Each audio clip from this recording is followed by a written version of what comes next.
was proud. Resistance is justified. दोस्तों, Iran Israel conflict की कुछ बड़ी खबरें जो हैं वो सामने आ रही हैं, जहां ईरान के 500 से ज़्यादा ड्रोन बरसने के बाद अमेरिका और इजराइल जो हैं अंदर तक हिल चुके हैं। और सिर्फ अंदर तक हिले ही नहीं हैं, बल्कि दिल और दिमाग और पैर सब कुछ लड़खड़ाने लगा है। और साथ ही साथ जुबान भी इस कदर लड़खड़ाने लगी है कि जो बाइडेन ये भी भूल गए हैं कि हाइफा किस देश में है। किस तरीके से वीडियो सामने आया है, पहले इस वीडियो पर नजर डालिए। And I made it clear to Israelis, don't move on Haifa. It's just not, I mean, anyway, I just look what we did recently when Israel was attacked. आपने देखा कि किस तरीके से जो बाइडेन जो हैं बयान दे रहे हैं, मीडिया से मुखातिब होते हुए वो ये कहते हैं कि हमने इजराइल से बात की है कि वो हाइफा पर अटैक ना करे। अब हाइफा जो है इजराइल के अंदर ही मौजूद है और ये भूल गए इस हमले के बाद कि हाइफा किस जगह बसता है। हाइफा को ईरान में बताने लगे, जिसके बाद सोशल मीडिया पर हाइफा ट्रेंड कर रहा है। ये हाल हो चुका है जो बाइडेन का, जो लगातार दुनिया भर के लोगों को धमकाते हुए दिखाई देते थे। जब हमास के ऊपर अटैक करना था तो सबसे पहले जो बाइडेन जो हैं गलबहियां करने पहुंचे थे बेंजामिन नेतन्याहू के पास। और सिर्फ बेंजामिन नेतन्याहू के पास, जो बाइडेन नहीं बल्कि तमाम दुनिया के नेताओं का तादा जो है वो तेल अवीव में लगना शुरू हो गया। और अब ईरान के हमले के बाद भी तेल अवीव में दुनिया भर के नेताओं का तादा जो है लगना शुरू हो चुका है, जिसकी तस्वीर भी लोगों के सामने आई है।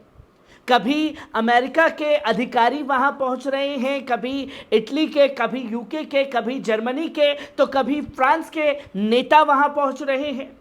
और जो लोग उस समय ये कह रहे थे कि हम आपके साथ हैं, इसके खिलाफ हमें लड़ना पड़ेगा, तो वही अब पल्ला झाड़ते हुए यूके और इटली भी दिखाई दे रहे हैं इजराइल से ईरान के हमले के बाद। जहां वार्निंग दी है यूके और इटली ने इजराइल को कि आप ईरान के ऊपर हमला करने से बचें, क्योंकि अगर ये हमला होता है तो ये जंग के दायरे बढ़ेंगे और दुनिया जो है बड़ी जंग की आग में झुलस जाएगी। तो इसलिए हमारी वार्निंग है कि आप इस हमले से बचें, ईरान के ऊपर जो है कोई बड़ा हमला ना किया जाए। जिन्हें यह लग रहा था कि ईरान के हमले से कोई असर नहीं हो रहा है, वो साफ तौर पर देख सकते हैं कि कैसा असर हुआ है।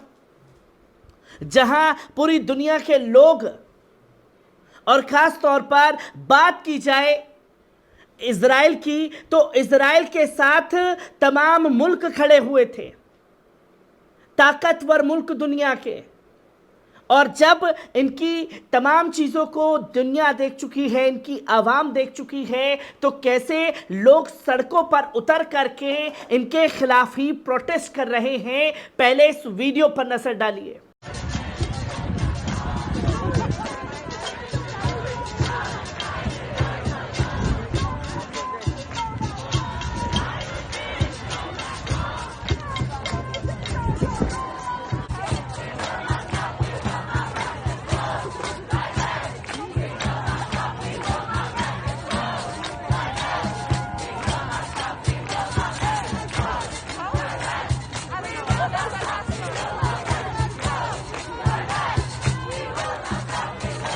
आपने देखा कि ये वीडियो जो है कोलंबिया का है, जहां कोलंबिया में लोग ईरान के हमले को समर्थन कर रहे हैं, गाज़ा का समर्थन कर रहे हैं और इजराइल के खिलाफ यूनिवर्सिटी के अंदर एहतजाज कर रहे हैं।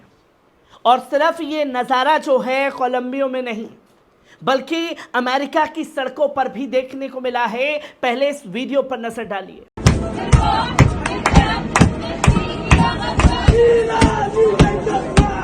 Iran, you make us proud. Cameron, you make us proud. Resistance is justified. When people are occupied. When people are occupied. So from the river to the sea. From the river to the sea. All our people will be free. All our people will be free. Rafa, you make us proud. Papa, you make us proud. West Bank, you make us proud. आपने देखा कि किस तरीके से Iran we make us proud, हमें आप पर गर्व है, हमें आप पर नाज है। यमन, हमें आप पर गर्व है, नाज है। और जो जानी शासन के खिलाफ जंग लड़ रहे हैं उन सब की वीरता को सराहना दिया है। फक्र है हमें आप पर कि आप इस जुल्म के खिलाफ खड़े हुए हैं। ये कोई और नहीं बल्कि अमेरिका की आवाम जो है ईरान के समर्थन में एहतजाज करती हुई दिखाई दी। तो वहीं आपको ये जानना समझना ज़रूरी है कि ये हमला अगर होता है इजराइल का तो उसके असर क्या होंगे, जिसके बारे में पाकिस्तान के जो डिफेंस मिनिस्टर हैं उन्होंने ये साफ तौर पर कह दिया है कि इजराइल का अगर कोई बड़ा एक्शन होता है ईरान के ऊपर तो इसके नतीजे जो हैं वो ख़तरनाक भुगतने पड़ेंगे इजराइल को, जो कि ईरान के ऊपर पहले उसने उसके दूतावास पर हमला किया और ईरान का ये पलटवार जो है एक सराहना भरा कदम है। मतलब कल तक जो साजिशें चल रही थी कि ईरान पाकिस्तान को आपस में लड़ाना है, ईरान के कदम के बाद जो है पाकिस्तान की जो हुकूमत है वो भी ईरान को सपोर्ट कर रही है।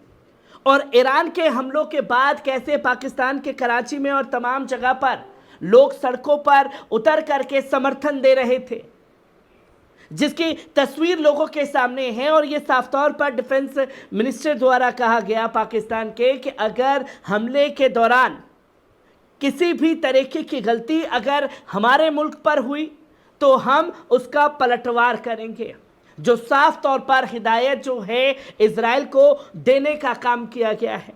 तो वहीं ईरान के वाइस प्रेसिडेंट जो जुडिशरी इंटरनेशनल अफेयर्स के वाइस प्रेसिडेंट हैं काजिम गराबादी, उन्होंने साफ तौर पर कहा है कि दुश्मन ये गलती ना करे कि हम उसको किसी भी कीमत पर बख्श देंगे। उन्हें इस्लामिक हिस्ट्री के बारे में मालूम होना चाहिए कि कैसे तमाम तरीके से हमने उस दौरान भी जंग लड़ी थी और अब आपकी एक छोटी सी गलती का पूरी तरीके से आपको खामियाजा भुगतना पड़ेगा। और जहां ये घेरने की कोशिश ईरान को इंटरनेशनल लेवल पर हो रही है तो वहीं इंटरनेशनल अफेयर्स के काजिम खैराबादी ने ये साफ तौर पर कहा कि पहले उकसाया आपने, आपकी इस उकसाने की घटना को लेकर के हम तमाम तरीके से एक्शन लेते। हमने 13 दिन की मोहलत दुनिया को दी कि दुनिया एक्शन ले इजराइल के ऊपर, जब नहीं लिया गया तो ये हमें कदम उठाना पड़ा और हमने अपनी आत्मरक्षा में ये कदम उठाया है, जो दुनिया को एक पैगाम जो है इंटरनेशनल अफेयर्स के जुडिशरी सिस्टम के काजिम खैराबादी ने ख़ास तौर पर दे दिया है। और सिर्फ दुनिया में पाकिस्तान ही नहीं बल्कि सीरिया की जो एम्बेसडर हैं, सीरिया इराक हो, तमाम मुल्क हों, वो भी ईरान के कदम को सराह रहे हैं। जहां सीरिया के एम्बेसडर ने ईरान के राजदूत से बात की, जहां उन्होंने साफ तौर पर इसे ऑपरेशन प्रॉमिस नाम दिया और ये कहा कि इस ऑपरेशन प्रॉमिस में हम भी ज़रूर हिस्सा लेंगे अगर किसी भी तरीके की कोई गलती हमारे मुल्क पर हुई, और ईरान से वादा करते हैं कि हम पूरी तरीके से इसमें साथ आएंगे। जो कि अब साफ तौर पर यह खबर सामने आ चुकी है कि एक इंटरनेशनल लेवल पर बड़े युद्ध की तैयारी जो है तमाम मुल्कों द्वारा की जा रही है और अब ये जंग होती है या नहीं होती है ये फैसला भी इजराइल के हाथ में है। जो ईरान के हमलों से संभल नहीं पाया और इस कदर जो बाइडेन के दिल दिमाग पर असर हुआ कि जुबान भी लड़खड़ाने लगी है कि आखिरकार किस जगह पर हाइफा है और ईरान को हाइफा में ही बताने लगे जो बाइडेन।